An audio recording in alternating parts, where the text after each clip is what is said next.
પોરબંદરમાં 2022માં કોસ્ટગાર્ડના senior accountant officer સહિત 4 લોકો સાથે માત્ર 80,000 રૂપિયામાં વિશ્વના કોઈપણ દેશમાં 5 વર્ષ સુધી 50 દિવસનો પ્રવાસ કરવાની લાલચ આપી 2 યુવતી સહિત 5 શખ્સોએ રૂપિયા 3,35,000ની છેતરપિંડી કરી હતી.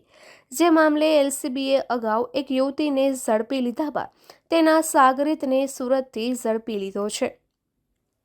પોરબંદર કોસ્ટગાર્ડમાં વર્ષ 2022માં સિનિયર એકાઉન્ટન્ટ ઓફિસર તરીકે ફરજ બજાવતા અવધેશકુમાર રઘુવંશકુમાર નિગમે તારીખ 12 સપ્ટેમ્બર 2022ના રોજ કમલાબાગ પોલીસ મથકમાં ફરિયાદ નોંધાવી જણાવ્યું હતું કે તેઓને ધ રોયલ રેજિસ હોસ્પિટાલિટી નામની કંપની દ્વારા કોલ કરી એમજી રોડ ઉપર આવેલ હોટેલમાં તારીખ 14 જુલાઈના સાંજે બિઝનેસ મીટિંગનું આમંત્રણ આપતા તેઓ ત્યાં ગયા ત્યારે તેઓને સ્કીમ સમજાવવામાં આવી હતી, જેમાં કંપની તરફથી 5 વર્ષની મેમ્બરશિપ અને 5 વર્ષ દરમિયાન પરિવાર સાથે કોઈપણ દેશમાં કોઈપણ સમયે 1 વર્ષમાં 7 દિવસ અને 6 રાત્રિ પ્રવાસ કરી શકે તેવું જણાવી કંપનીમાં જોડાય તો દુબઈના ફ્રી પ્રવાસની પણ લાલચ આપી હતી અને તેના માટે રૂપિયા 80,000 ભરવા જણાવ્યું હતું.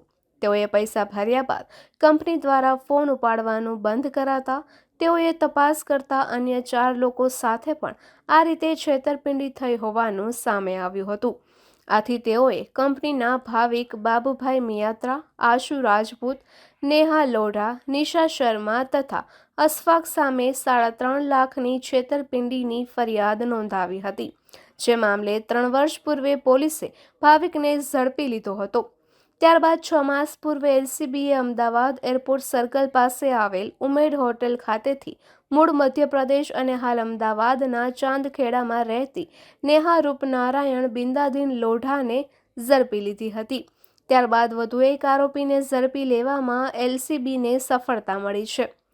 LCB in charge inspector RK. કાંબરિયાને બાતમી મળી હતી કે છેતરપિંડી કરનાર શખ્સોમાંથી એક લાલ શાહીથી નાસ્તા ફરતા સુરતના આરોપી અશફાક અકબરશાહ દિવાન હાલ સુરત ખાતે છે. આથી પોલીસ તુરંત ત્યાં દોડી જતા સુરતના ભરીમાતા રોડ ફુલવાડી વોટર લીલી બિલ્ડિંગ પાસે નરમાવાલા કોટેજ ખાતે અશફાક મળી આવતા તેની ધરપકડ કરી છે અને વધુ પૂછપરછ હાથ ધરી છે. નિપુલ પોપટ, પોરબંદર ટાઈમ્સ.